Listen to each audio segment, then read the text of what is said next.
Welcome to a new episode of the Clutch Mode Podcast. One game, all the brains. Oh, are you always, sure it's one yes. game, all the brains? Yep. Oh, darn it. that West Coast air is getting to your head. I guess so, yeah. As if you'll notice, we're shooting in two different spots today. I'm in Bend, Oregon right now on a trip. Bend, Oregon, by the way, is the home of the last blockbuster in existence, if you can believe that. Yeah. I can believe that. Didn't you get to go to that one? We did yesterday. Yeah, it was fun. And what are you doing in Oregon? Just going on an extended trip along the Oregon and Washington State National Parks. To do what? Hike and check out the sights. Yeah. Hike. Exactly. Yeah. As always, we are a proud member of the Boston Sports Zone. Make sure to follow them on X and YouTube at @sportszone_BOS, all caps. Also, make sure to check out our merch store on Etsy. Support the podcast and support the content and creators on Boston Sports Zone. And as always, follow us on X, TikTok, Instagram, and Threads at Clutch Mode Pod. Look at the beautiful selection of clothing that they have on our Etsy store. It's just a sight to behold. Exactly. And what the best part is you can actually buy Clutch Mode merch like this shirt here.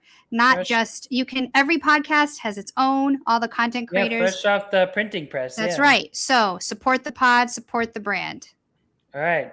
We got a lot to dive into, so let's get into it. Let's kick off with the week in review. All right. Starting off with the NFL, it's still the dead of summer, so there's not too much going on with the NFL.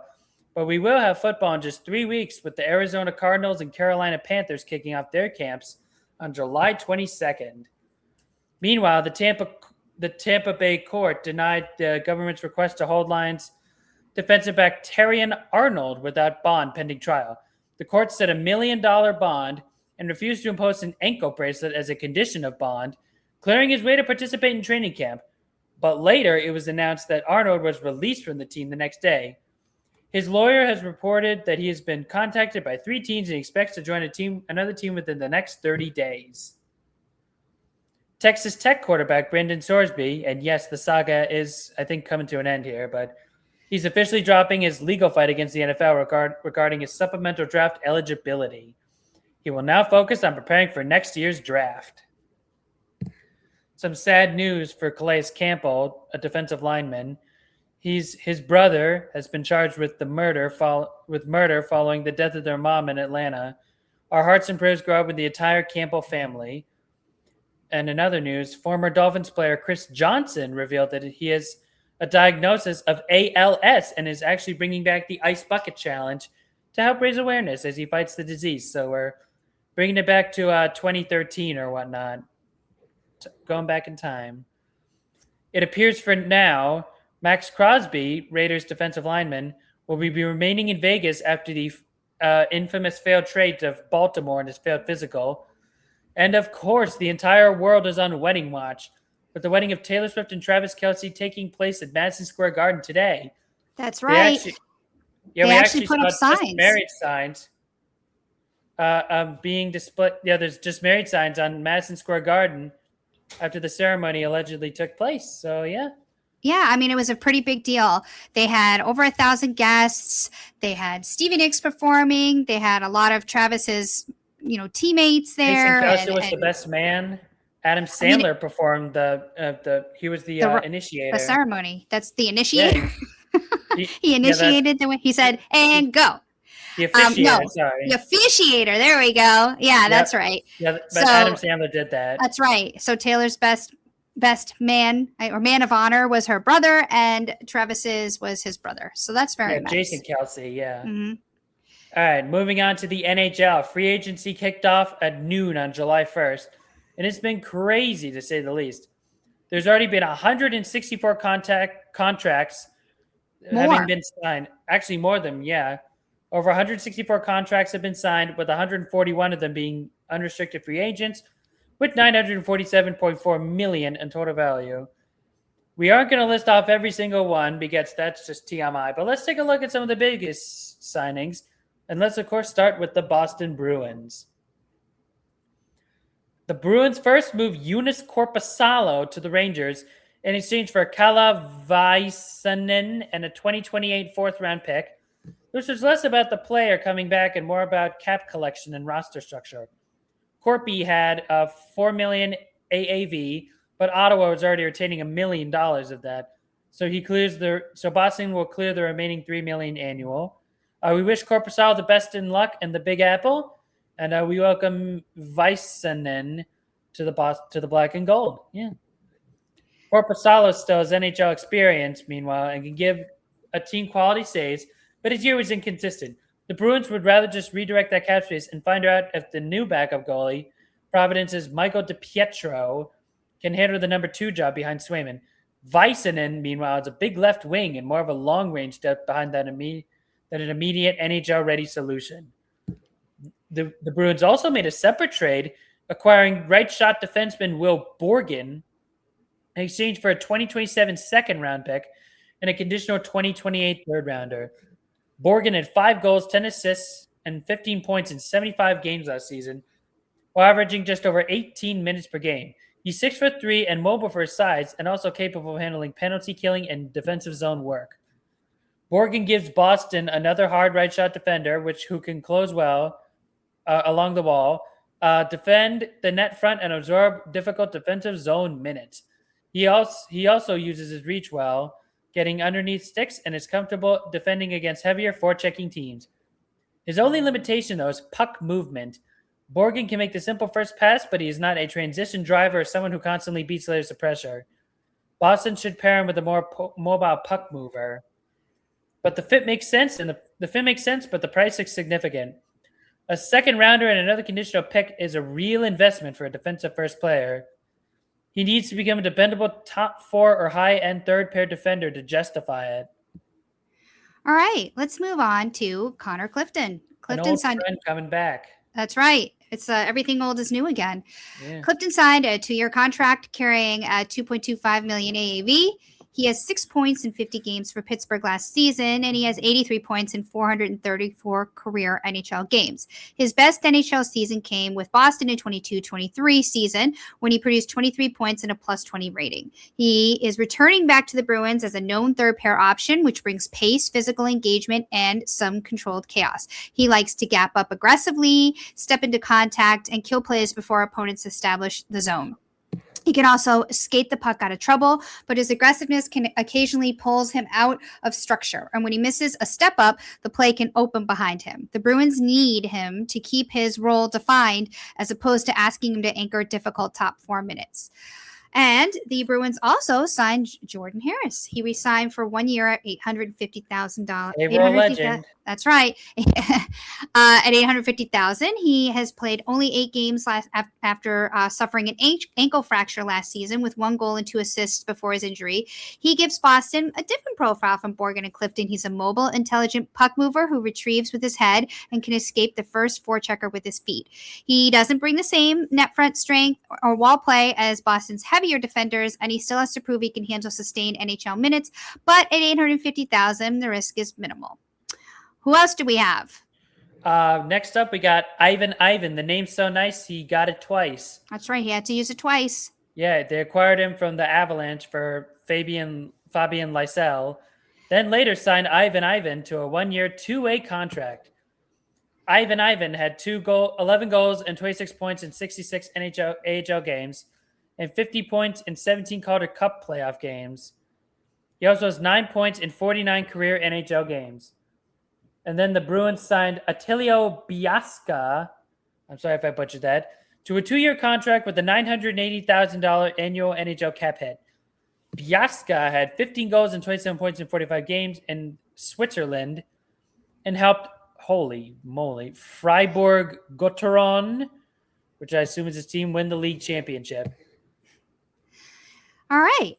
The Bruins also had some depth and 2-way additions. They signed Brendan Gaunce for a 2-year, 2-way contract for $875,000. He had 36 points in the AHL and 44 AHL games and 6 points in 25 NHL games last season. They signed Brian Hallinan for 2 years on a 2-way contract for $875,000. He scored 20 goals and 34 points in 51 AHL games and appeared in 15 games for New Jersey. They signed Maxence Gannett to a 1-year, 2-way contract for $850,000. He had 24 points in 46 AHL games and has 8 games of NHL experience. They also signed Yuri Patera, a goalie, to a 1-year, 2-way, $850,000 contract. He had 2.6 goals against average and a .910 save percentage in 30 AHL games. They also signed Luke Kavalin to a 1-year, 2-way, $850,000 contract. He had a .917 save percentage in 34 ECHL games and a .910 save percentage in 8 games with Providence.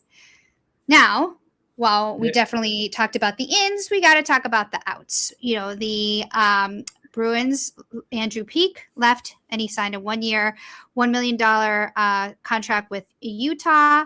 This helps reduce Boston's defensive logjam because they had a lot of defenders that they just signed. Too many cooks in the kitchen.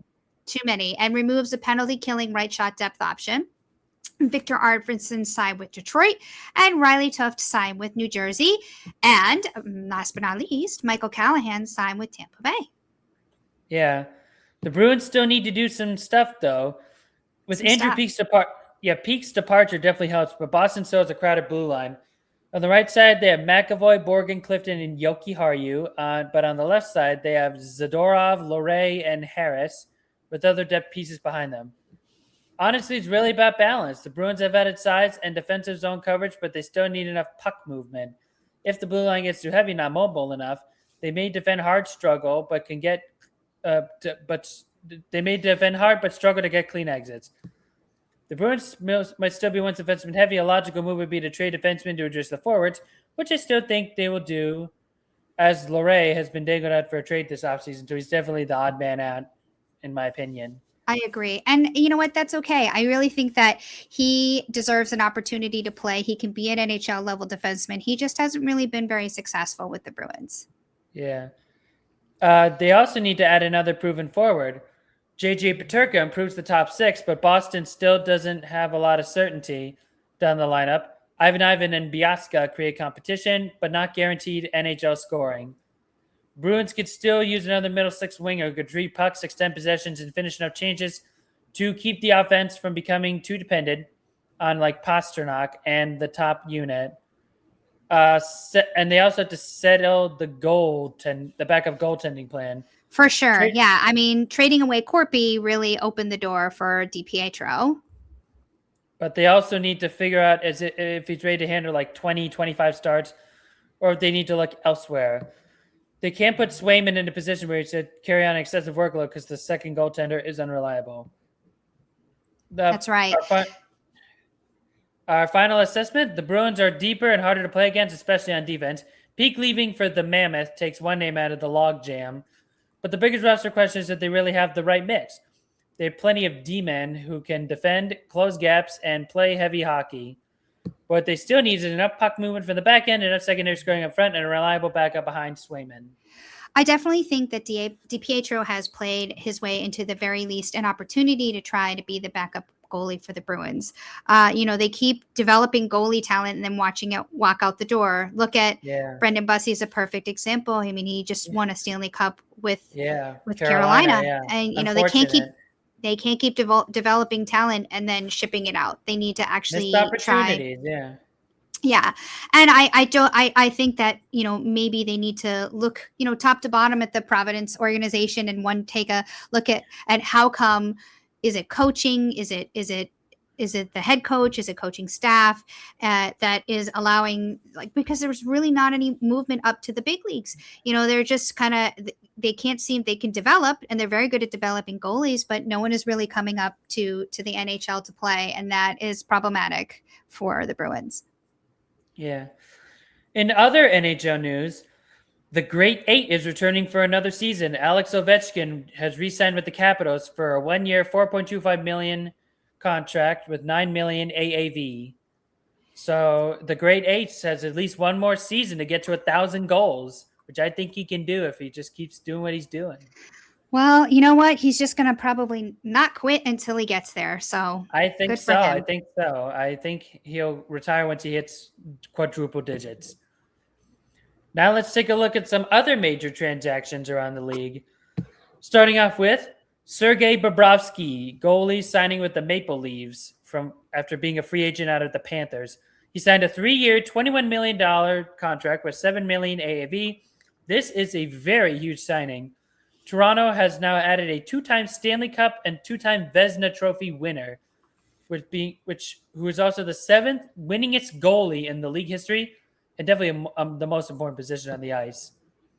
Next, Vincent Trocheck. I don't know if I'm saying that right. Yes, Center, you are. a former Ranger, is signing with the Mammoth.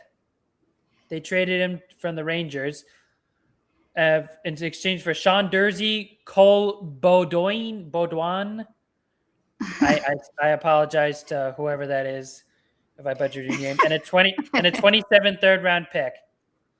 Trocheck is an established top 6 center who had 53 points last season and can contribute at even strength on both special teams units and in the faceoff circle. Utah gave up a legitimate top 4 defenseman, a recent first-round prospect, and a draft pick for this guy. That's a big deal. Number 3, Ivan Demidov, Montreal Canadiens right winger. He has signed an extension, a huge extension, 8 years, $73 million, with the $9.125 million AAV beginning in the 27-28 season. Montreal secured one of the NHL's best of young offensive players through his prime, well, outside of Cole Caulfield. Demidov had 62 points as a rookie, and the extension gives Montreal 9 total seasons of contract certainty. All right, let's take a look. John Carlson, a defenseman, came from Carolina and signed with the Lightning. 2 years, $17 million, 8.5 AAV. Tampa added elite puck-moving defenseman and a power play quarterback without accepting long-term contractual risk. Bad news for Boston because they're rivals. That's right. You better believe it. There is Nico Hischier, who is a contract extension that he signed. He is a center with the Devils. That's right. 5 years, $58.5 million, $11.7 million AAV, beginning in 27-28. New Jersey committed a major money to its captain and a foundational two-way center. The contract keeps him for 5 additional seasons of him when he is in his prime. All right, we have Rasmus Anderson, That's a lot of S's. That's right. It is a lot of S's, but that's all right. It's spectacular. That's right. He is a defenseman that signed with the Vegas Golden Knights. 7 years, $59.5 million, $8.5 million AAV. He is arguably the strongest defenseman eligible to reach unrestricted free agency, and Vegas retained a 29-year-old right-shot defenseman who produced 47 points last season and can play top pair minutes. Next up, we got a more recent signing. Defenseman Darnell Nurse has been traded from Edmonton to the San Jose Sharks in exchange for, oh my goodness, Shakir Mukhamadullin. And the rights to Zachary Sharp. Mukhamadullin. I'm going to say. If you say so. I do say so. Yeah. Anyway, the combination of the trade costs, positional importance, and the remaining financial commitment make this one of the more significant transactions. Nurse can absorb major minutes and bring experience to the Sharks' young roster. Next up, we got Philly right winger Tyson Forster. He signed a new extension with the Flyers, 8 years, $56.8 million, $7.1 million AAV, beginning in the 27-28 season. Philly locked up a 24-year-old goal scorer in the max term. He scored 61 goals in 195 games and reached 25 goals in the 24-25 season. Blake Coleman, left winger, right winger, and Ali Mata. Yeah. Trust me. But you are both Minnesota Wild. That's right. They both got traded from Calgary. And Minnesota gave them in exchange Jake Middleton and 3 draft picks. Minnesota added 2 experienced, defensively responsible players with 5 combined Stanley Cup championships between the 2 of them. Coleman also scored 20 goals last season with Calgary. All right. Moving on, we have Jacob Trouba, a defenseman who came over from Anaheim and signed with the San Jose Sharks. SoCal to SoCal. That's right. Enemy line. 4 years, $33 million, $8.25 million AAV. He gives San Jose physicality, leadership, and an experienced top 4 defenseman. He had 35 points and led Anaheim with 149 blocks last season. We have Mason Marchment, Former And Blue Jacket. that's right. He is coming over from Columbus and signing with the Sharks. Go look at these Sharks. They're just eating up players like like people on a beach. 5 years, 33.75 million, 6.75 million AAV. He had size, scoring, and a physical top six presence around San Jose's young forwards. And last but certainly not least, we have Boone Jenner. Another former Blue Jacket. That's right. He came from the Blue Jackets and signed with the Capitals. 4 years, 23 million, 5.75 million AAV. He gives Washington a versatile center or wing with face-off ability, leadership, and dependable two-way play. Couple honorable mentions, I think, that we have. Yes. First off, defenseman Marcus Peterson was traded from Vancouver to the Rangers in exchange for a conditional 2030 first-round pick. New York gave up a first-round selection and a dependable top four left shot defense for a dependable top four left shot defenseman under long-term control. And finally, we got a former Islander, Anders Lee, signing with the Utah Mammoth for a 3-year, $16.2 million contract with 5.4 million AAV. Lee brings leadership, net front scoring, and a physical play to an emerging playoff team. Yes, and I know that Lee is a much beloved player. He is added a veteran presence to the Islanders, and I know that he will be missed sorely on that team. It's a big blow to the Isles for sure. Yes. All right, let's talk winners and losers thus far in free agency. Starting with the Capitals. Washington is a clear number one in this list. They added three-time 30-goal scorer Alex Tuch and Jordan Kyrou. They also signed Boone Jenner and have now brought the great 8 Alex Ovechkin back for another season, and counting, hopefully. They completely rebuilt their top 6 while keeping Ovechkin, so for sure they're number one. And then next up, we got Edmonton. Moving Darnell Nurse and his $9.25 million cap was potentially the most important move they could have made. Edmonton received Mukhamadullin and Sharp, then used his new flexibility to add goaltender Fredrik Granderson and Devin Levy, in addition to Ryan Shea, Ryan Shea, Kasperi Kapanen, Matthew Joseph, and several other additional depth pieces. All right. I think another winner we could say is the Toronto Maple Leafs. Yeah. They made a lot of aggressive changes that they very much needed to make by signing Sergei Bobrovsky out from the Panthers. They added Darren Radish and Nick Paul. But the concern is that, Bobrovsky, how fabulous he is and what a great asset he's been for the Panthers. He's 37. He had an .877 save percentage last season. So, it's a win. It's definitely a win, and it's a big swing for them. But it comes with a warning label because he could just fall off a cliff. We'll see. And then the Utah Mammoth. Vincent Trocheck's signing gives Utah a legitimate two-way center who produced 53 points last season, while Lee adds size, net front scoring, and leadership. Yep, and I think the last winner is probably the Lightning. John Carlson at 2 years and $17 million is expensive, but a manageable win-now investment. He gives Tampa another elite puck-moving defenseman and power play option without creating a long-term commitment. Let's talk losers. Woo! Yep, starting with Columbus.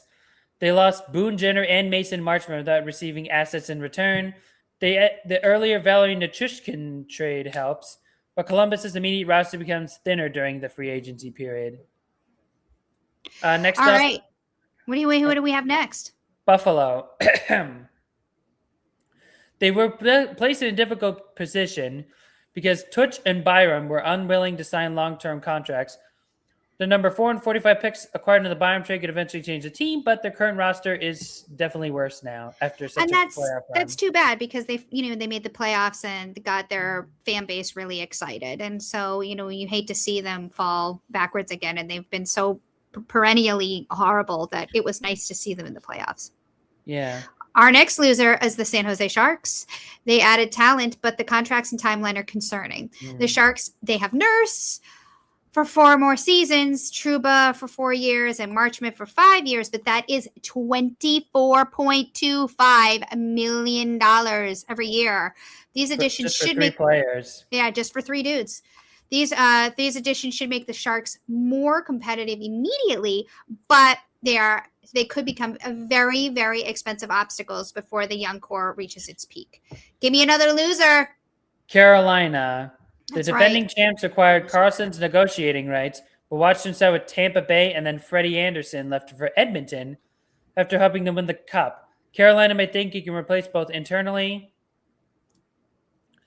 but it has lost two important veterans without making an equivalent external addition yet. I've got an honorable mention for the losers.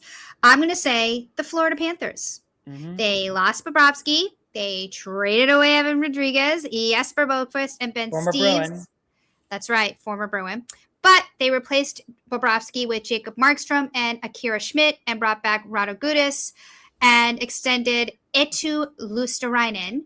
And Markstrom's 36. He had an That's 1 year younger than Bobrovsky. That's right. 0.883 save percentage last season. So they could either look really good for rebuilding its depth or regret moving away from a proven championship goalie. That was a lot, but we got more. We're moving on to the do. NBA now. Adding with an already busy week in NHL free agency, NBA free agency kicked off at 6 p.m. the night before on June 30th. First, let's talk about what moves the Celtics have made so far. I think the biggest thing would be the shocking yet not unexpected but slightly annoying move with the Celtics trading Jaylen Brown to the Sixers for Paul George plus future draft capital, including 2 first-round assets and 2 seconds. The Celtics were aggressively shopping Brown. The shocking part is more about where he ended up as well as the return. Boston's offseason is built around one major decision, moving JB. This is not just a salary or death move. This changes the entire top of the roster. All right, so let's just stop for a second. Just for 1 second. Let's talk about this. Everybody and their brother and mother and sister and cousins and uncles has an All opinion. family members. What is your opinion? My opinion, I think we could have, if anything, we could have gotten more of a JB. I'm sad he went to a rival. Yes. So I think what's interesting is that when the trade first went through, everybody was, on the JB bandwagon. And as time has gone by, everyone has turned on him like he is like hot garbage. Yeah, he even went on a Twitch stream. He did. He went on his Twitch stream last night and he made some comments. And I am disappointed that we traded Jaylen Brown. I think in this day where the salary cap and the introduction of the luxury tax and first apron and second apron, which we talked about last week. So, spoiler alert, if you want to go back and listen to it and you don't know what we're talking about, that was we covered that all in our 101 in our last episode. But that being said, I think that instead of providing flexibility, it's doing the opposite. It's forcing ownership to get rid of players, and it's affecting fandom, it's affecting team makeup, it's affecting all kinds of things just because you have to stay underneath these aprons to be able to avoid penalization. I think for me personally, I would have liked to have kept Jaylen Brown. I think it's a disappointment that he is no longer on the team. I think the return does not make the team better. It's concerning to me that the word going around is that they don't have another move to go to, that they have these picks that they can use as a trade asset to, trade with the Pelicans, to trade with, but, they're not, right now, as of today, as of this moment, they don't have any other plans. And I think a lot of the onus is on Jason Tatum. I find it very interesting that many teams offered to trade for Tatum, but the Celtics absolutely said it was a non-starter. I find it disappointing because the thing about it is he's coming off an Achilles. You don't know what Tatum is going to be like. You don't know what you're going to get. And now the team is unequivocally his team to lead. And I've never seen Jason Tatum really throw the team on his back and say, I'm going to will, like Jalen Brunson did in the finals, I'm going to will this team to victory. It's just, I haven't really seen him do that yet. And I am concerned that everything is on him without a strong enough supporting cast around him to keep the team championship and playoff eligible. I am concerned about the lack of bench scoring. Now you're talking about Peyton Pritchard becoming the next Jalen Brunson. I just find that, for Brad Stevens, who's been the executive of the year twice, I don't understand the thought process that went into this trade, I see the logic. I see the logic of, it, and I have to be honest, I'm also surprised at how little value Jaylen Brown had in the league.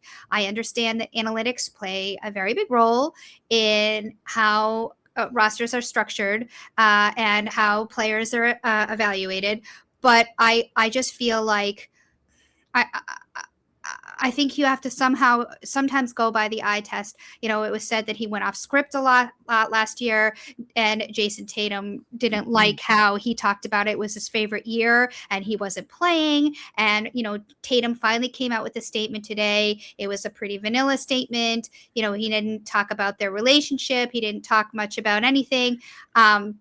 He was definitely silent during the entire offseason, which some could argue that says a lot without saying anything at all.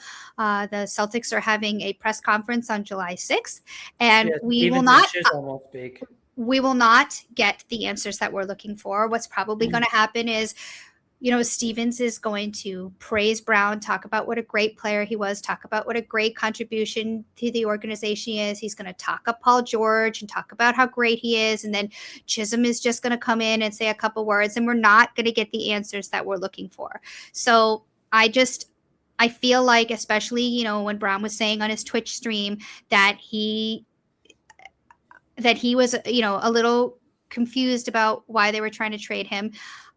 I don't know. I don't know about that, because I find it hard to believe that they weren't in communication with him and they've been shopping him for years. Like, he doesn't know that. I find that very hard to believe. Anyway, I don't want to take up all the time, but I do feel like it's important to just say that yes. I don't think that this move makes the team better. I am concerned about Paul George. He is coming off a 25-game suspension for PEDs. He is at the tail end of his career. Yeah. It's great that he adds veteran presence. He's very injury prone. He is not going to make up or fill the gap that is left by Brown. It puts a lot of pressure on your bench that let you down last year. It really puts a lot of pressure on, players like Walsh and Shireman and Hugo Gonzalez. Keita. Keita, at least with the signings of Mitchell Robinson, I think that's great. I think that was a great get, but he's not that young either. So it's really hard to say, like, what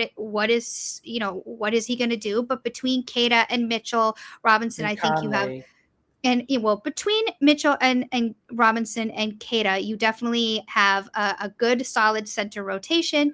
So I think that's really going to be helpful for them going forward. And now I'm going to get down off my soapbox, and then we can keep talking about the offseason moves that the Celtics have done in free agency. Yeah, aside from the blockbuster, yes, you did mention Mitchell Robinson.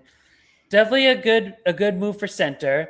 He's not a floor spacing center, so the fit depends on how Boston balances lineups around him.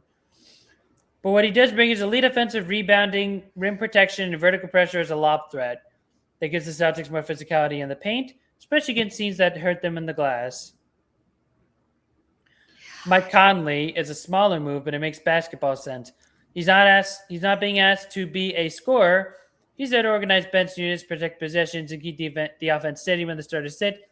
Having a veteran point guard who didn't need the ball to be effective is valuable. And I know I already mentioned the extension of Keita, and I think it's a sneaky important move. 4 years, $56 million means that Boston clearly sees him as part of their front court moving forward. His production went up to 10.2 points, 8.4 rebounds, and 1.3 blocks, and he gives them another big who can rebound, protect the rim, and finish without needing plays called for him. Banton and Walsh are depth moves, and they matter for roster control. But I think that, like Danton gives them size and ball handling versatility. Walsh is more of a defensive development piece, although he has definitely gotten better since he was drafted. Neither is a headline move, but definitely keeping cheap depth is good when the top of the roster is expensive. Overall, I think Boston got older, they got bigger, and they got more flexible with draft control, draft capital that they can do something with fingers crossed. The question is whether losing Brown's downhill scoring and two-way athleticism is worth the added wing depth, front court size, and long-term assets, not to mention the pressure now is on Tatum, whom the organization has clearly indicated that he is now the face and the future of the team. And, you don't know how much longer his window is going to be. You don't know how much what he's going to be like coming off the Achilles. The goal should be to maximize his window and to compete for championships. Yeah. Oh, what did I do? Lot to unpack there, yeah. Another league. Sorry. I screwed that up. It's all right. In other league news, the King LeBron James has informed the Lakers he doesn't intend to play for the next season and is willing to pay the league minimum on another team. So for the first time in 8 years, the King will be a free agent. And that team is most probably not going to be the Celtics. It's probably going to be the 76ers, and then I'll have to throw up in my mouth. We'll see. We'll see what the King decides and if Bronny will continue on. Well, Bronny just got a guaranteed $3.2 million, so Bronny is not leaving the Lakers anytime soon. I'm sure the Lakers are not in the business of giving money away. We'll see. I mean, we might see a King versus Prince battle. Oh, that's no battle. That kid stinks. We'll see. Anyway, the Toronto Raptors assigned head coach Doko Rajakovic to a multi-year extension. James Harden declined his player option for 2026 and 2027, and the sides are working through a new multi-year deal together. Malik Beasley has been indicted on federal charges for gambling related to a sports betting scheme, including point shaving and prop bets. Veteran Kyle Lowry is signing a one-day retirement deal with the Toronto Raptors. And now big non-team news. The NBA Cup has been announced, with the Celtics playing in Group C with Atlanta, Charlotte, Chicago, and Washington. And the championship game on December 11th will change locations this year to Butler's Hinkle Fieldhouse in Indianapolis and will take place October 30th to November 27th.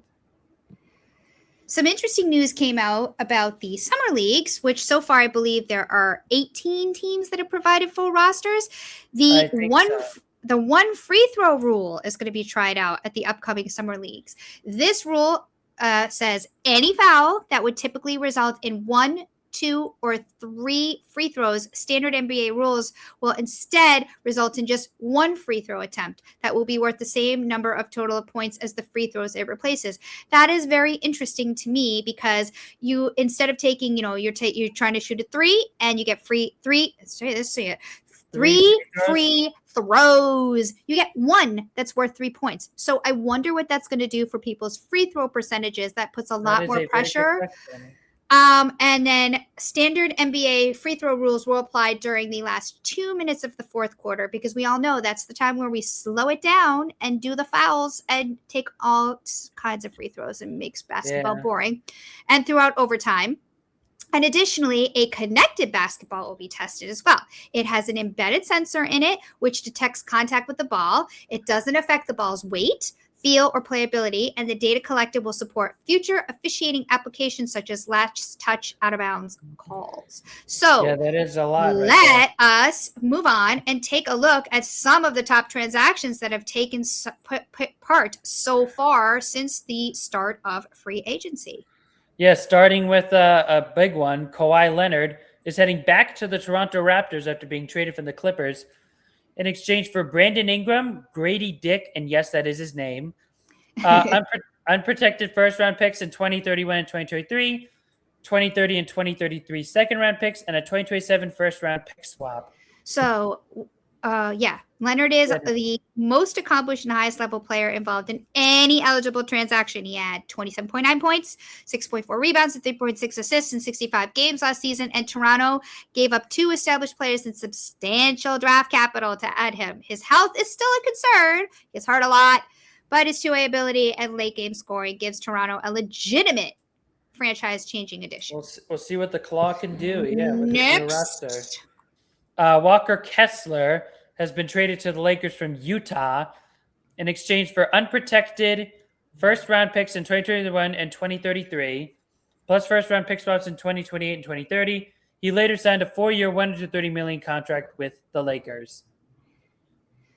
So the combination of a $130 million commitment and 4 pieces of first-round draft equity makes this one of the largest transactions of the offseason. That man got bank. Kessler gives the Lakers a young rim protector and interior presence at a position that they have need. And I think a concern is his health after a torn left shoulder labrum limited him to 5 games last season. So that is a big gamble. But I think Kessler is living proof that white men can jump. Oh, yes, he is. Yeah. Number 3, Norman Powell was an unrestricted free agent signing to Chicago after leaving Miami. He signed a 2-year, $45 million contract with the Bulls. So he is the most accomplished scorer, I think, among the eligible unrestricted free agents, who were looking to change teams. He had 21.7 points on average last season, and he earned the first All-Star selection of his career. So that's a pretty big deal. Next up, we got unrestricted free agent John Collins signing a 3-year, $51 million contract with Detroit after leaving the Clippers. So what do you think that Collins gives Detroit?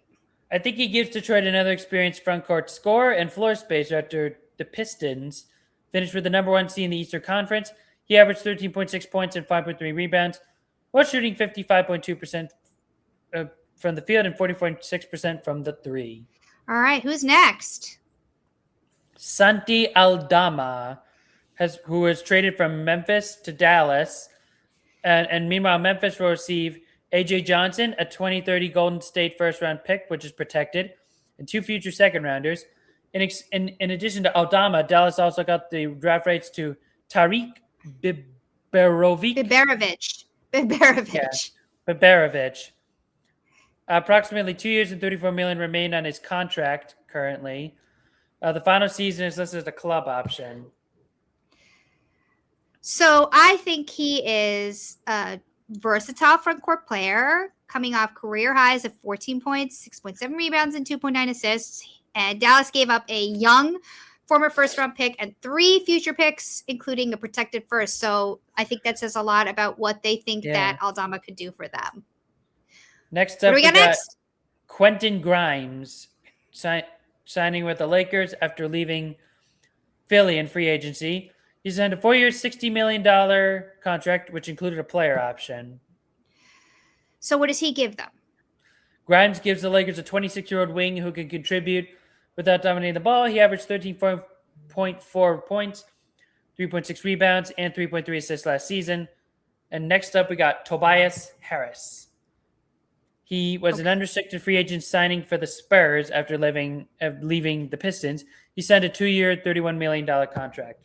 And what do you think that he gives the Spurs? He gives San Antonio a experienced and dependable forward without creating a lengthy financial obligation. Averaged 13.3 points and 5.1 rebounds as part of Detroit's run to the top seed in the East. His ability to start or stabilize the second unit should help a young Spurs roster, including Wemby. Although he's more of a complementary piece than playing than a centerpiece. Next up, we got a couple former Celtics into the next couple, including Anthony Simons, who left Chicago free agency and signed with Philly on a 2-year, $12.3 million contract with a player option in his second season. All right. So Simons provides shooting, secondary creation at a relatively low financial cost. I mean, $12 million is not a lot. He averaged 14.3 seasons. That doesn't even make sense. Girl, come on now. He averaged 14.3 points last season. And he had the fact that it's a short contract, I think it limits Philly's risk. Next and up, of course, Marcus Smart. Yes, he was an UFA from the Lakers. He signed with the Rockets on a 2-year, $13 million deal with a player option in the second season. Well, Smart. He gets to play with Ime Udoka again, so they know each other. That's right, former Celtics coach. He has defense. He adds physicality. He adds experience to the Houston's backcourt. He is a former Defensive Player of the Year. He averaged 14.7 points, 5.5 assists, 2.7 steals against Houston in the 26 playoffs. Next up, we got Colin Sexton, who signed with the Lakers after leaving Chicago in free agency. It's a 2-year, $19 million deal with a player option included. Sexton gives the Lakers another downhill scorer and ball handler after averaging 50.4 points and 3.3 assists last season. This contract is manageable and carries limited long-term risk. Next up, Oh, the who's Time this? Lord, The Time Lord, another Robert Celtic. Williams III. That's Yeah, right. He or re-signs the with the play that they signs with the Trailblazers. Trailblazers. 3 years, 44 million. That's a chunk of change. He is a impactful rebounder. He is a good rim protector, but the caveat is a big if and when he is healthy. Yeah. He averages 7 rebounds and 1.5 blocks in only 17 minutes per game last season. The contract is a big chunk of change for a player who will likely share minutes with Donovan Clingan, and he has a injury history as long as my arm. So it kind of makes the deal a little risky. Not to mention he'll be hanging out with a former Celtic, Drew Holiday. That's right. We miss Drew. Yeah, we do. So who's next? And last but not least, we got Kelly Oubre Jr. leaving Philly as a free agent, signing with the Pacers, which for a 2-year deal with approximately $17 million. Annual breakdown is $8.3 million for next season and $8.7 million in the season after. Okay. What does Oubre give Indiana? He gives them an experienced athletic wing who averaged 14.1 points and 5 rebounds. In the last season, he should have an opportunity to assume a meaningful scoring role, but the contract and expected impact are smaller than the major trades and longer team signings above him.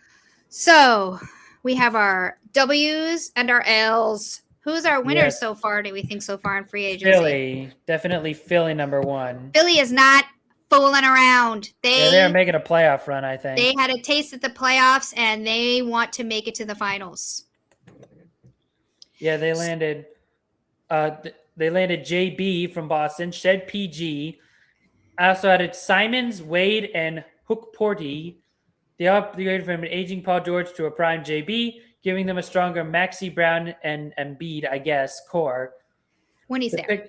When he decides to show up. If and when. The pick cost is real, but there's a clear win now move. Next up is the Lakers. All right. Well, they had Walker Kessler, Quentin Grimes, Colin Sexton, and Mamukala. My goodness gracious. Mamukalashvili. Whoever that guy is. And Jaden Hardy. Oh my God. He's a nice man with a long last name. Yes, he is. They also re-signed Austin Reeves. They traded DeAndre Ayton to Washington, and they give him Hardy and 2 second-rounders, but it also leaves them needing a backup center behind Kessler. They reshaped the roster around Luka and Austin Reeves with rim protection, shooting, defense, and secondary scoring. Next up, we have the Raptors. Yes. Toronto acquired Kawhi, the Claw, from the Clippers for Brandon Ingram, Grady Dick, 2 first-round picks, 2 second-round picks, and a pick swap for next draft. Toronto adds a true two-way closer, which is the hardest type of player to find in the Claw. All right. How about them Houston Rockets? Yeah, H-Town. They re-signed Terry Eason to a 5-year deal, and they also added Smart and Bogdan Bogdanovic. Even though Dorian Finney-Smith was traded to Charlotte, H-Town strengthened their defensive identity and kept an important 25-year-old forward. Smart fits Udoka's system, Bogdanovic has shooting, and Eason gives them long-term D-wing and forward piece. All right. And last but not least, we have Detroit. The Pistons. Le Piston. They added John Collins to a 3-year deal, and Collins gives them Detroit front court athleticism and spacing. All right, now, it hurts me to say this, but let's talk losers. And if we're going to talk losers, Mush, who's the biggest loser? Celtics. Absolutely, honestly. Without a doubt. I don't know what they're doing here. I can't say it again. What are you doing to my poor team? Brad Stevens got some splaining to do. He sure as heck does. They did move JB to Philly for PG, 2 first-round picks and 2 second-round picks. And even after re-signing Keita and stabilizing the front court by adding Robinson and Conley, it still makes them the biggest losers. The biggest losers. Yeah, honestly. Losing Brown for an older PG is a downgrade unless he has a major bounce back year, or Boston floats the picks got in the trade for another impactful player. All right. Give me another loser. The Clippers. Loser. Yeah, the Clippers. They're a short-term loser, right? They're a short-term loser, but they're a long-term reset team. So the return they got is defensible, but losing how do you say it? Kawhi. Kahi. You have to call him Kahi. Oh, Sorry, yeah. Kawhi and Collins and Bogdanovich. It makes them worse. It makes them worse. Just like now, it makes them worse. But Definitely. it looks like a pivot away from the old win now build. Give me another loser. The Jazz. Utah. The Jazz. They are a loser from a current standpoint, roster standpoint, because they moved Kessler to the Lakers. It's probably smart asset management if Utah's playing the long game, but they are worse in the middle immediately. Mm-hmm. And last but not least, we got the reigning champs, the Knicks. The Knicks are losers, and not just because we don't like them. Exactly. While adding Andre Drummond helps, losing Robinson was a key playoff center for them. Knicks patched the hole, but they probably did not fully replace what Robinson gave them defensively. All right. Woo, that was a lot of free agency. My goodness. I'm sweating. I know. After an excellent series against the Yankees. Oh, sorry. Yeah, MLB. Yeah. Well, we're going to move on to the Major League Baseball. And really, it's baseball. Not much. Yeah. So let's get depressed. Yes. After an excellent series against the Yankees. They got everybody excited. They swept them, yeah. But their momentum was killed after they lost the next series to the Nationals. Ugh, gross. Despite getting at least one home run, Contreras became the first player in Red Sox history to be ejected in back-to-back games. But honestly, neither one was his fault. Ejection number one came after an umpire tossed him for tapping his helmet, which is one of the softest plays I've ever seen.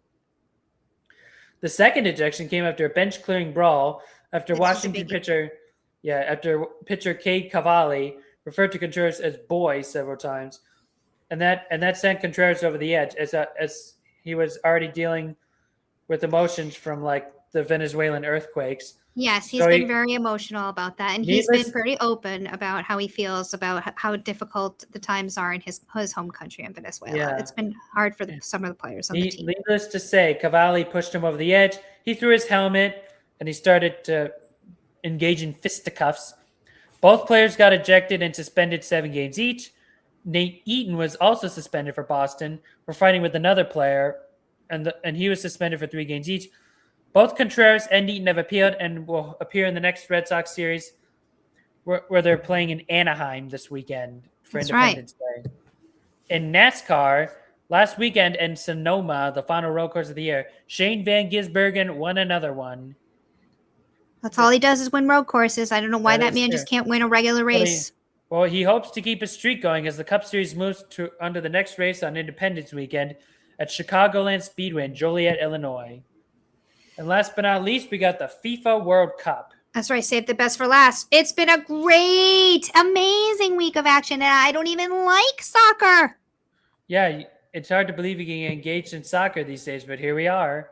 Here we are, watching some great soccer. First off, Team USA shut out Bosnia-Herzegovina 2-0 to advance to the round of 16, but they will be without their star player, Florin Balogun, after he received a red card and will not play in the round of 16 against the next opponent. Just the softest and stupidest of red cards. Yeah, and the crazy thing is, Lionel Messi did the same thing to another guy, and he didn't even get carded. So, well, you lost me at Lionel Messi. Nobody does anything to Lionel Messi. Yeah, exactly. He's the Patrick Mahomes of soccer. I don't know. Yeah, I guess. But it's disappointing. And, they're favored to win over Belgium, but it's tough. It's tough. You don't want to see that. But if we do advance, this guy will be back in the round of 8. Yeah, and I think it's really cool that all of North America advanced. You're talking Canada, you're talking Mexico, you're talking you're talking the United States. That's really cool. Yeah, we're all in this now. We're all in it now. Yeah. Meanwhile, Spain dominated Austria with a 2-0 shutout, marking the nation's first knockout stage win since the 2010 final. Later in the round of 32, in one of the most stunning results of the tournament, Egypt outlasted Australia in a dramatic penalty shootout to advance. Australian keeper Patrick Beach made an incredible reaction saves to push the match to extra time, but it was enough to stop the Egyptians. That's right. Meanwhile, Portugal found themselves trailing for the first time in the tournament, but mounted a fierce second-half comeback, ultimately securing a thrilling 2-1 victory thanks to star player Cristiano Ronaldo. And Senegal picked up a huge win over Belgium with their star forward recording goals in back-to-back performances to seal their victory. And in an amazing game, Cape Verde, who were big underdogs coming in, they played a hell of a game against Argentina and Lionel Messi, and they just fell just a little bit short. 3-2. Losing in extra 3-2. Time. Yep, in extra Anyway, time. the round of 16 starts tomorrow. We got Canada and Morocco. We got Paraguay and France. We got Brazil and Norway. We got Mexico and England. We got Portugal and Spain. We got USA versus Belgium. We got Argentina and Egypt. And then we got Switzerland playing the winner of the current matchup that's going on right now. Colombia and Ghana. It's going to be Colombia. It'll probably be Colombia, but we'll cover that next week.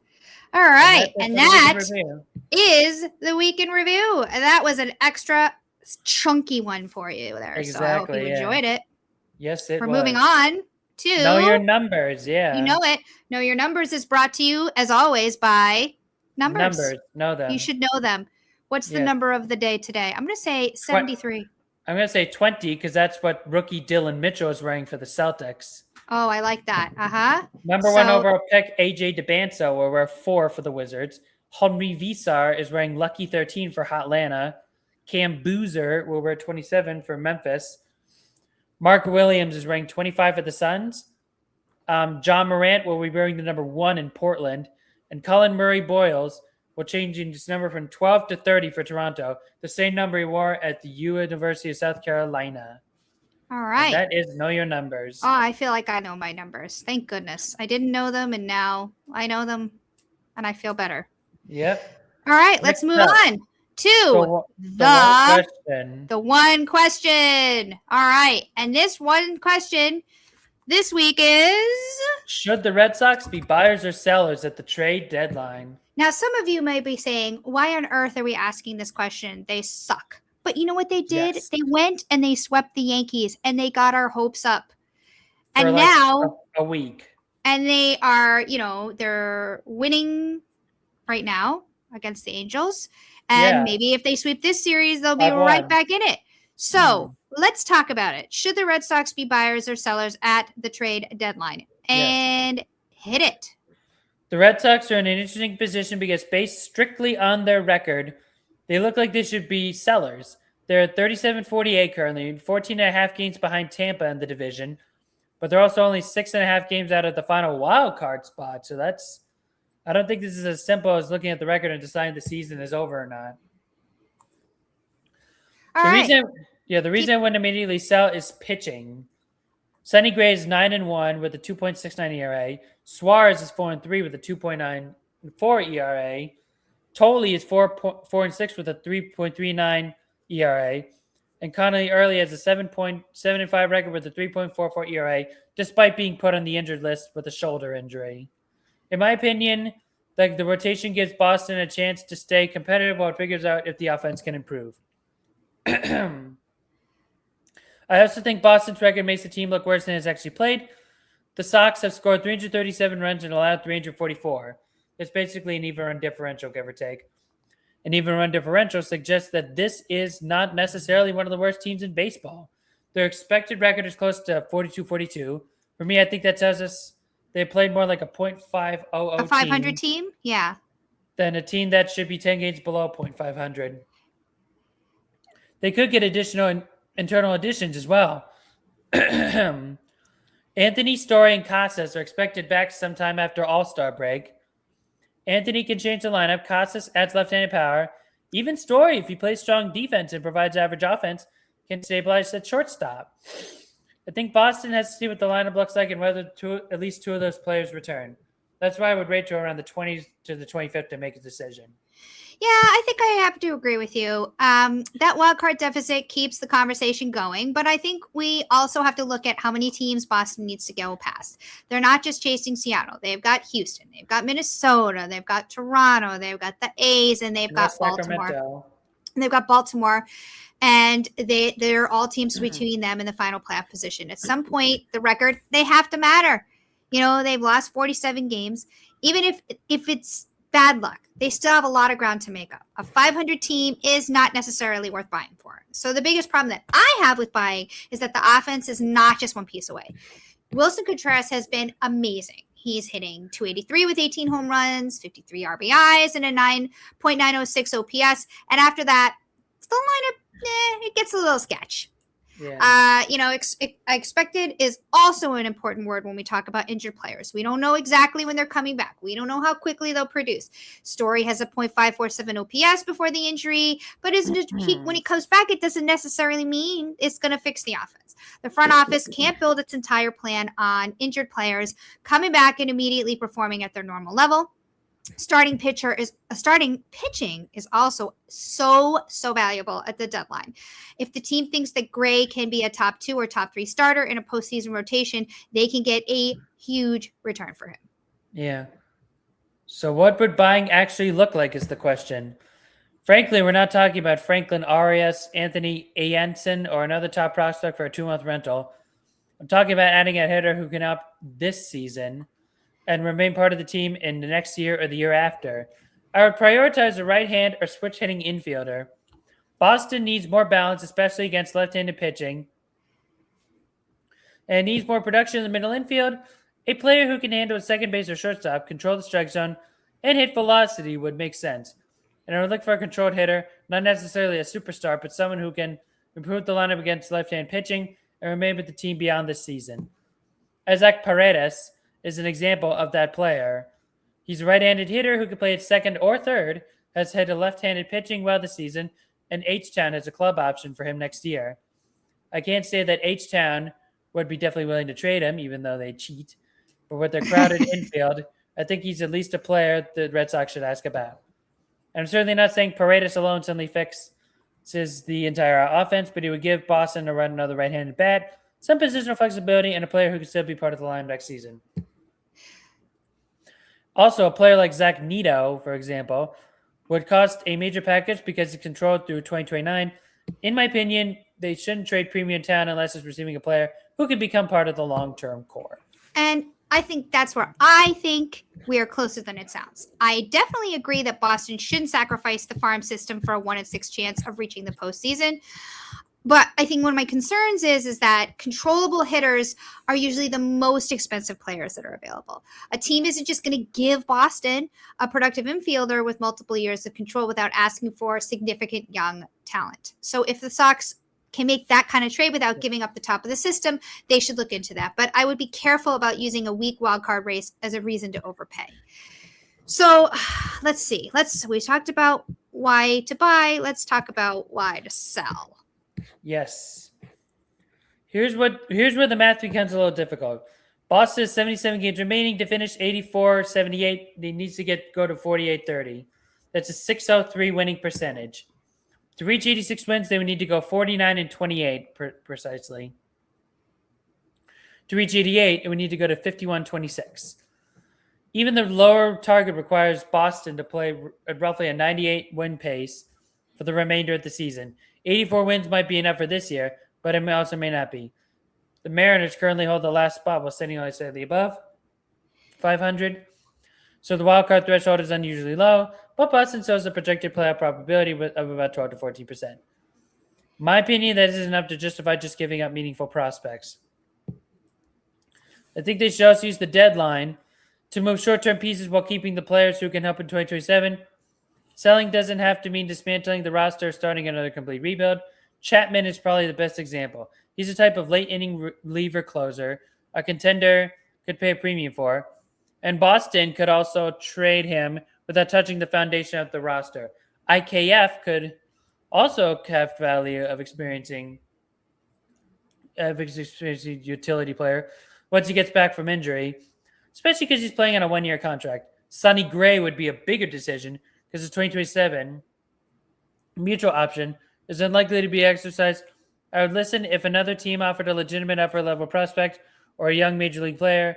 Gray would still have to approve the trade because he has a full no-trade rights. At the same time, I would keep players like Contreras, Rafaela, Anthony, Mayer, Bayo, Suarez, Crochet, Toll, and Early. Tolley?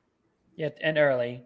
Those are players who could still be important for a competitive next year team. In my opinion, that's the difference between selective sell-off and a rebuild. Boston would be moving players with shorter timelines, but keeping a core you could build around. The financial side is also important, though. Boston's projected competitive balance tax payroll is approximately $263.7 million, which is almost $20 million above the $244 million threshold. The Sox are projected to be a second-year taxpayer. Moving salary could reduce the tax bill and create more flexibility for next year. Any trade involving a major contributor should still be about improving the roster, not just reducing the payroll.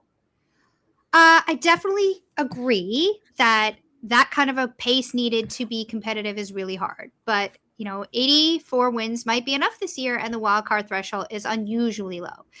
The pitching rotation gives Boston a legitimate chance to put together an extended run. Gray, Suarez, Tolley, and Early give the team an opportunity to win on a regular basis, especially with the way they've been pitching lately, even though Tolley had an off day the other day.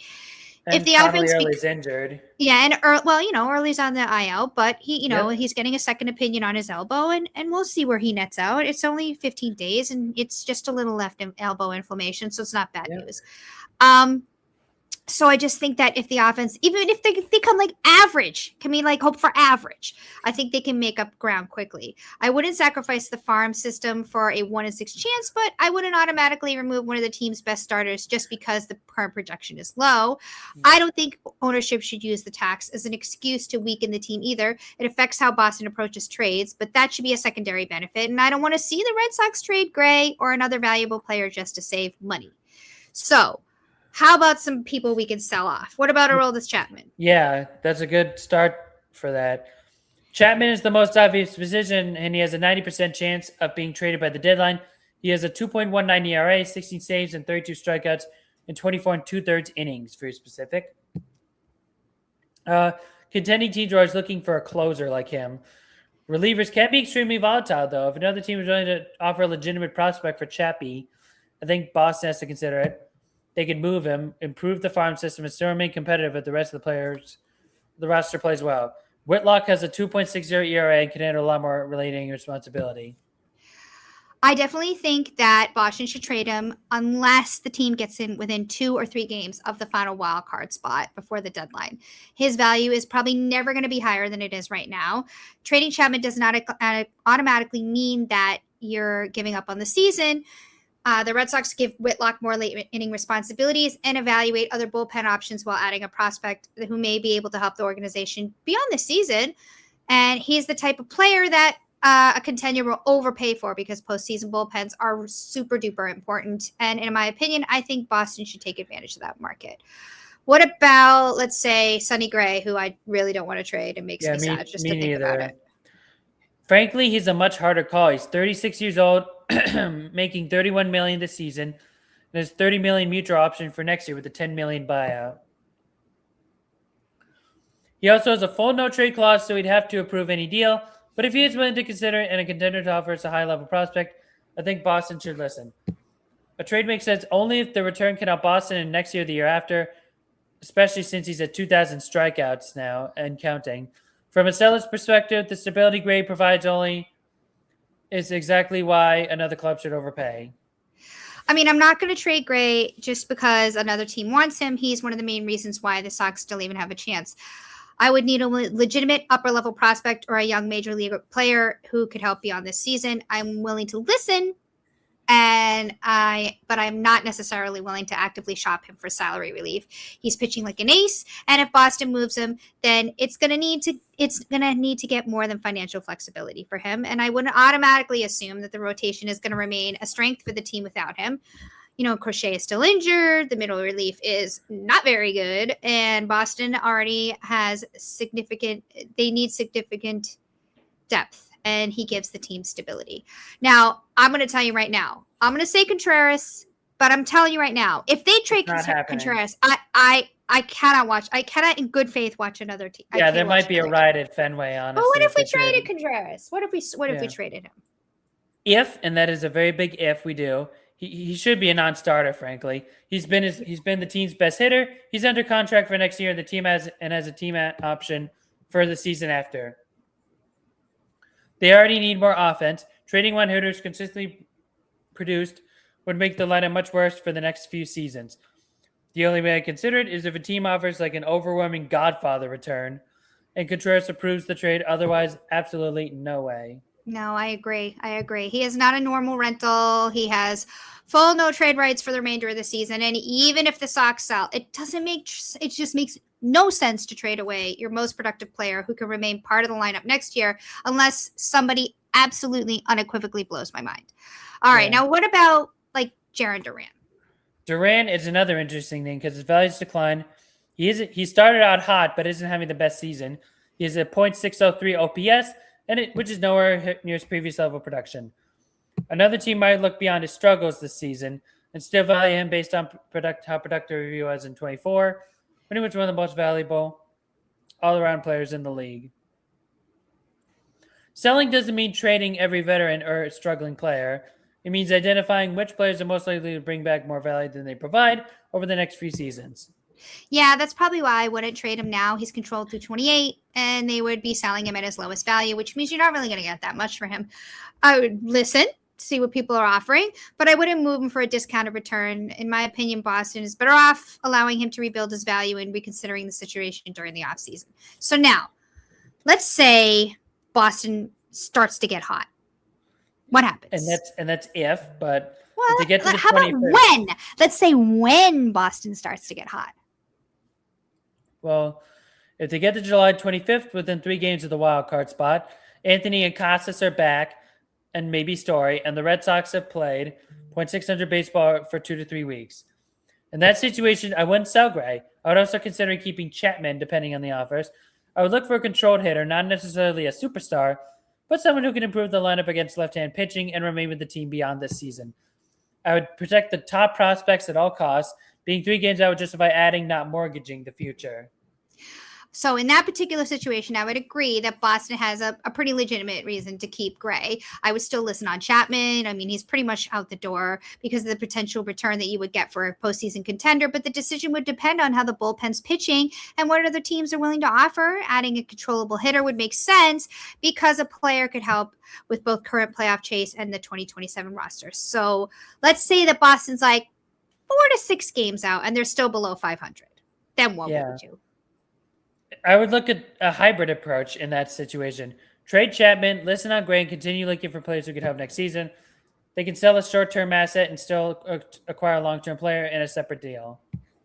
I think I would also take a hybrid approach too. I'd probably trade Chapman, listen on Gray, keep looking for players who can help next year. I wouldn't call it indecisive. I think it would be the front office recognizing that different players have different timelines. Yes. So, okay, now we have the worst case scenario. If Boston is 7 or 8 games out by late July, what do you think? I think I would trade Chapman, make Gray available, assuming he approves the deal, and I would also listen on offers for Duran, Bayo, and other players who are clearly not part of the long-term core. This should become a complete rebuild. The Red Sox have too many useful young players and too many quality pitching for that. At that point, I agree that Chapman needs to be traded and Gray should be made available, assuming he approves the deal. But I would hold on to Contreras, Rafaela, Anthony. Well, I mean, they're not getting rid of Anthony, but I would hold on to players like that. Mayer, Tolley, Early, Suarez, Crochet, and I would definitely protect the top of the farm system. I think the Red Sox should not decide today that they are sellers. I believe the rotation has earned the team another few weeks to see whether the offense and injured players can improve the situation. I would set the deadline between the 20th and the 25th. If they're within 3 games, the injured hitters are coming back and the offense is improving, I would support adding a controllable bet, but I would not give up a top prospect for a rental. I think that the Sox should remain open for buying, but only the next few weeks to substantially improve their standing. I think Boston should prepare to sell, even if it doesn't do it immediately. The record, the number of teams ahead of them, and the pace that they would need to reach 84 or 86 wins all imply that the trip to the postseason is probably not in the cards for them this season. I mean, they have just been so stinking bad that it's hard to see it. It's hard to see it. So if those things don't get better, I think you should trade Chapman, and Gray should be seriously considered as well. They shouldn't keep every veteran just because the wild card deficit looks manageable. They should be selective sellers unless they improve by late July. Yeah, honestly, the hybrid approach may be the most responsible choice out of all of them. Trading a short-term piece like Chapman and listing on Gray, but keeping the young core and looking for players who can help beyond this season. I agree. I think, in my opinion, the goal shouldn't be to chase the final wild card spot at any cost. The goal should be to keep building a roster that can reach the postseason so that they can actually go back to being contenders again. And that's if this ownership even cares about that or even wants to do that anymore. I don't even know what they want to do anymore. They suck. Yeah. Yeah. All right. I love it. That was the one question. That was the one question. I love it. All right. Well, we know after the one question comes the 101. The 101. All right. Well, so what's the 101 about this week? Actually, before we get to the 101, let's take just a tiny little detour. All right. So before we get into the 101 this week, we wanted to get you the real nitty gritty just for a second. Let's go over positioning in baseball so that you understand who is where on the field. So sometimes you hear certain calls in baseball and you think, what is that? So here's just a couple of examples. So if you're looking at the field and you're standing at home plate and you're looking out at the field in front of you and first base is on your right and third base is on your left. So just imagine it. So the pitcher is number 1 and the catcher is number 2. And first base is number 3. And what about who's number 4? That would be the second baseman. 5 is the third baseman. 6? Shortstop. What about 7? The left fielder. 8? Center fielder. And lucky number 9? Right field. And 10 is designated hitter. Yes. Let's talk about some kind of calls that you might be hearing if you're listening or watching up to a baseball game. Give me one. How about the old 6-4-3, the classic double play? Yes. And what is the 6-4-3? It's a classic double play. The shortstop fields a grounder, throws to second before stepping on second for an out number, and then he throws it to first for out number 2. All right. So a play on the 6-4-3 would be the 4-6-3, which is similar to the double play, except for it starts with the second baseman who throws it to the shortstop for the first out and then back to the first baseman for the second out. Yep. How about the 5-4-3? There would be a double play started at third, throwing to second, then first. Okay. And a triple play. Yes, that is. Yep. And then the triple play it's started by the third baseman. He's not on base. The triple play would be third, second, first. It's started by the third baseman who fields the ball, throws it to second for 1 out, and then first for the second out. All right, and last but certainly not least, we have the 3-6-3. What is the 3-6-3? It goes you field the ball on first, throw it to the shortstop covering second, who throws it right back to first. All right. So we just wanted to take this opportunity to just go over a little bit of positioning, give you an idea so that when you hear, oh, look, that was a 6-4-3, you know exactly what they're talking about. But now we're going to jump into the 101. So what is the 101 for this week? Baseball stats. Baseball stats. I have to be honest with you. I really couldn't care less about baseball stats, but I also don't even know what they are. So what do you got for me? We got number 1, hitting an offensive baseball metric. Stats can be very overwhelming because broadcasts, they often use abbreviations without explaining what they mean. And we're going to try to help you understand what some of the important acronyms mean and how they work, how well a player is actually performing rather than relying on traditional numbers like batting average, home runs, and runs batted in. We'll look at some hitting and offensive production, some pitching and defense, some base running, and a player's overall value. So let's take a look at some of the statistics and acronyms that they may use. Let's go. Let's start off with OBP, on-base percentage. Yes, on-base percentage. Let's start with the hitting and offensive production, OBP, or on-base percentage. It measures how often a hitter reaches a base through a hit, walk, or being hit by a pitch. Unlike batting average, which only counts hits, OBP also gives a hitter credit for earning a walk. That matters because the basic goal of a plate appearance is to avoid making an out and giving the offense another opportunity to score. A higher OBP is better. For example, an OBP of .350 means the player reaches base in approximately 35% of the plate, and appearances included in the calculation. What's next? What's next? Let's see. OPS, on base plus slugging. OPS is it combines players on base percentage with slugging percentage. On base percentage measures how often a player reaches base. Slugging percentage measures how much of the power the hitter produces by giving additional value to doubles, triples, and home runs. OPS is helpful because it gives us one number that represents both reaching base and hitting for power. A higher OPS is generally better, although it doesn't count for factors such as the player's ballpark or the offensive environment of the league. All right, what's next? Yes. WOBA, WOBA. A weighted on-base average. The next statistic is WOBA. We said what it stands for. Traditional on-base percentage treats every method of reaching base almost equally. WOBA goes a step further by recognizing that a home run contributes more offensive value than a single, and a single usually contributes more than a walk.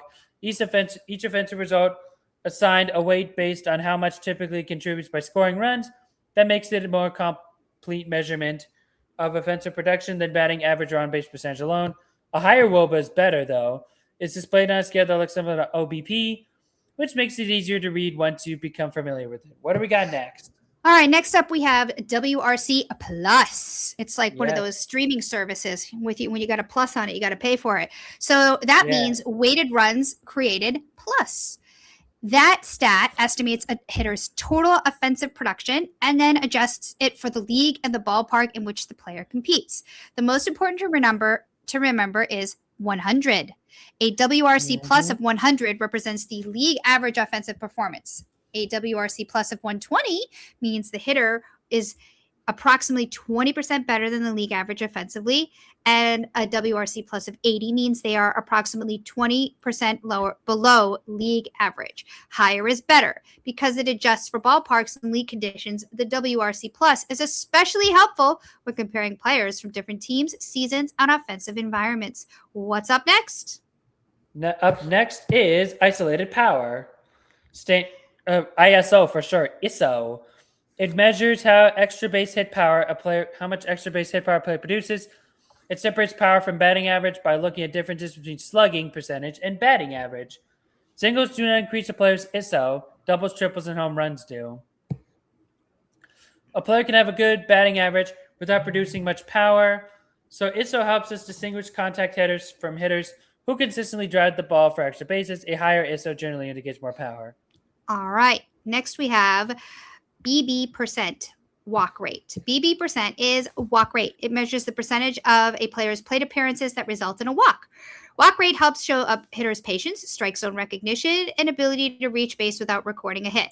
A high walk rate can also show that pitchers are being careful with a dangerous hitter. Higher is generally better, but the statistics should still be considered with the player's overall offensive production. A hitter who draws walks but rarely produces damage may have a different offensive role than a hitter who combines walks with powers. What about the strikeout rate? Yes, K percent, strikeout rate. It measures the percentage of a hitter's plate appearances that end on a strikeout. For hitters, a lower strikeout rate usually is better because a strikeout prevents the ball from being put into play. However, strikeouts must be viewed in context. Some of baseball's most productive power hitters strike out frequently because they use aggressive swings to decide to produce extra base hits and home runs. A high strikeout rate is less concerning when the player also produces strong power, walks, and overall offensive value. What do we got next? Well, let's move on to some pitching metrics. We're talking about the ERA, the earned run average. Yes. That measures the number of earned runs a pitcher allows for every 9 innings pitched. An earned run is a run charged to the pitcher that was not primarily caused by a defensive error or passed ball. Because a regulation game is only 9 innings, the statistics places every pitcher's performance on the same 9-inning scale. So for ERA, lower is better. An ERA of 3.0 means that the pitcher has allowed an average of 3 earned runs for every 9 innings pitched. ERA is one of baseball's most familiar pitching statistics, but it can be affected by the quality of the defense behind the pitcher, the ballpark, and whether inherited runners are allowed to score. What is next? Whip. Walks whip. Plus... Not cool whip. Whip. No. Walks plus hits per inning pitched. It stands for walks plus hits per inning pitched. It measures how many base runners a pitcher allows through hits and walks run during each innings. For example, a whip of 1.2 means the pitcher allows an average of 1.2 hits and walks per inning. Lower is better for this as well because pitchers who keep runners at base give opponents fewer opportunities to score. Whip does not distinguish between a single and an extra base hit, but it does provide a quick picture of how effectively a pitcher controls traffic on the bases. All right, let's move on. FIP, the FIP. That's field independent pitching. We move from WHIP to FIP. Exactly. So it estimates a pitcher's performance using outcomes the pitcher controls most directly: strikeouts, walks, hit batters, and home runs. Once a ball is put into play, the result can be influenced by the defense, field conditions, or luck. The FIP attempts to separate the pitcher's performance from those outside factors. FIP is placed on a scale similar to ERA, so lower is better. When a pitcher's ERA and FIP are very different, it can suggest that the pitcher has received unusually strong or weak results from the ball put into play.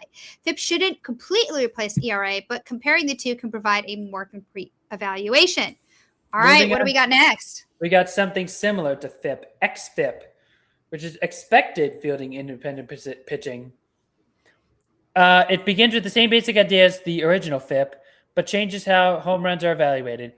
Instead of using the pitcher's actual home run total, XFIP estimates how many home runs the pitcher would be expected to allow based partly on the number of fly balls surrendered and a more typical home rate run.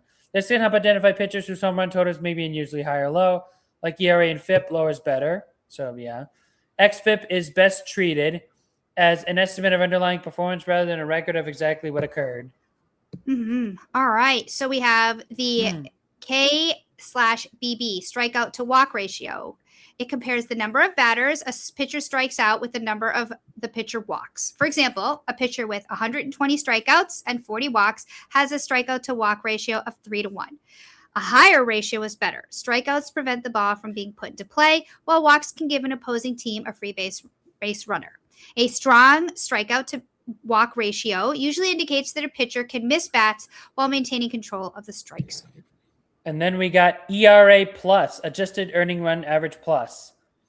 It compares the pitcher's ERA with the league average while accounting for factors such as the pitcher's ballpark. Like WRC plus, the central number is 100, which is the league average. An ERA of 120 means the pitcher performed approximately 20% better than the league average at preventing earned runs. Unlike regular ERA, higher is better. ERA plus is particularly helpful when comparing pitchers for different teams or different eras because it helps provide more context than ERA alone. All right, let's move on to fielding, base running, and overall value. Let's talk about OAA, outs above average. Okay, this is a defensive statistic that estimates how many outs a fielder completes compared with what an average defender would be expected to complete. For outfielders, the calculation considers factors such as how far the player had to travel, how much time the player had, and the direction in which the player moved. For infielders, it can consider the difficulty of play, the fielder's positioning, the runner's speed, and the distance of the throw. A good or positive OAA means that the player recorded more outs than an average defender would be expected to make, and a negative OAA means the player recorded fewer. In this case, higher is better. What's next? Yes, WAR. Yeah, what is it good for? Nothing. Absolutely nothing. Except for wins above replacement. That's right. It attempts to summarize a player's total value in one number. WAR can include hitting, base running, defense, and positional value for position players. For pitchers, it evaluates pitching performance. The statistic then estimates how many additional wins that player contributed compared to with a readily available replacement level player. Over approximately 5 means the player contributed to an estimated 5 more wins than a replacement level option. Higher is better, but it should not be treated as a perfect measurement. Different statistical providers use different formulas. So WAR total from different websites may not be identical. It works as the best overall as its starting point for comparison. All right, let's talk about DRS, defensive runs saved. It estimates how many runs defender prevents or allows compared with an average player at the same position. A positive DRS indicates that a player saved runs with defense, and a negative DRS says that a player cost the team runs compared with an average defender. Unlike OAA, which is expressed in outs, DRS is expressed in defensive value in runs. Two statistics, they may not necessarily agree, always, but because they use different methods and to evaluate certain plays, and they evaluate certain plays differently. So neither stat should be treated as perfect. Looking at several defensive measurements usually gives you a better picture. That's more reliable. I love this one. BABIP. Batting average on balls in play. It measures how often a ball is put into the field of play becomes a hit. Home runs are excluded because the defense usually cannot turn them into outs. Strikeouts are also excluded because the ball was never put into play. For hitters, a high BABIP can result in a strong contact speed or consistently hitting line drives. It can also be influenced by good fortune. And a usually high or low BABIP for pitchers may suggest defensive performance or luck has affected the results. However, some hitters and pitchers can consistently maintain different BABIP levels because of their individual skills and styles. It's most useful when compared to the player's previous seasons in the league environment. And last but not least. Oh, yes. Save the best for last. Stolen base percentage. It measures how often a player successfully steals a base when they try. The calculation looks at successful stolen bases with the player's total attempts, including times caught stealing. A high stolen base, total stolen base can look good, but efficiency is also important. Every unsuccessful attempt creates an out, and outs are one of a team's most limited resources. A player who steals fewer bases at a high success rate may provide more value than a player who attempts to steal a lot of the time, but is frequently, as Gene Dejection would say, been caught stealing. So, all right. So the biggest thing to remember is that no single statistic tells us everything about a player. Each number answers a different question. Some focus on reaching base. Some measure power, some evaluate pitching, and others look for a defense or overall value. You also do not need to memorize every formula. What matters is understanding what the statistic is trying to measure and whether a higher or lower number is better. Once those ideas become familiar, these statistics make it much easier to understand what a player is doing well and why that player may be valuable to the team. And that is the 101. All right, so we have come to the best part of the show. Before that, we got breaking news. Colombia has won the final round of 32 matchup, 1-0, and will be facing Switzerland in the round of 16. And also, speaking of winning, not only did the Red Sox win 5-2, but Aroldis Chapman set history. He has the most released strikeouts of all time at 1,364. Oh, big ups for Aroldis Chapman. Yeah. Bennett also had a good line. He had 7.2 innings pitched, 5 hits, 2 runs, 2 earned runs, 0 BB, and 6 strikeouts. All right. That's great. Sounds like it was a good night for the Red Sox. So maybe they will end up being buyers and not sellers. Aha. We'll see. Chapman setting history definitely makes it ups his value. All right. Finally, we got the final. Let's go. Today we're going to talk about what's going on for my vacation for the next week. Got a lot of big plans. What big plans we got? Talk to me, Hikerson. Tomorrow we're going to Silver Falls State Park in Oregon. We're going to hike about a 7-mile trail. And then we're just going to do a bunch of chilling for the afternoon. This is going to be in the morning. We're going to check out a parade, go to the beach, check out some intertidal pools, hike a 1-mile dune trail, and then we're going to have dinner and call it a night. Sunday, we're going to a lighthouse, an octopus, the octopus tree, which is a tree with like 8 trunks. Then we're going to a lighthouse. Then we go to Haystack Rock at low tide and at Cannon Beach. And then we're going to have lunch. And then we move to Washington after that. We're going to check out Mount St. Helens' Ape Cave at 3 o'clock. Very cool. That's a lava tube that is 42 degrees year round. So it's lava, but it's cold? I mean, this has been happening for like hundreds of years, if not thousands. It takes time. All right. What else? Monday, we got Mount Rainier National Park. I'm going to be doing a shorter trip, but the longest trail our group is doing is 9 miles. And my trip is going to be 5.5, so that cuts it in half. That's going to take up a whole day. And then the 7th, we move to Olympic National Park. And also for the 8th as well, we're doing a Hurricane Ridge, which we may need microspikes for. And what do you need microspikes for? There could be snow. Snow in Yeah. summer? Yeah, What? it's up in the mountains.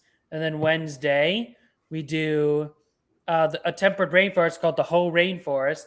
In What do addition you call it a to hoe? oh my god, and Ruby Beach if there's time.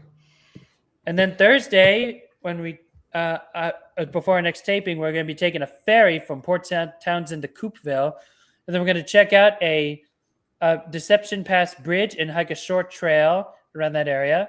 Apparently, a lot of orcas pass through the bridge and the water, so we might be lucky.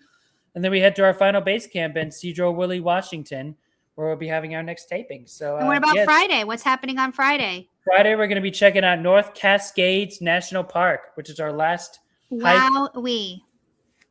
And then So Saturday, what are you looking forward to the most? And then Saturday we have a day in Seattle, and then Sunday we're heading home. That's crazy. What are you looking forward to the most? Probably the tempered rainforest. I've never been to any rainforest, so this is definitely a step up. Is it hot in the rainforest? It's going to be humid, if anything. I don't know. I guess we'll just have to wait and see. I'll have to circle back to that. Maybe make that the next freeform. Maybe. All right. Well, as always, follow us on X, TikTok, Instagram, Threads. Oh, anywhere you name it, at Clutch Mode, etc., etc. And we will see you next week for another fresh new episode of the Clutch Mode Pod. See ya.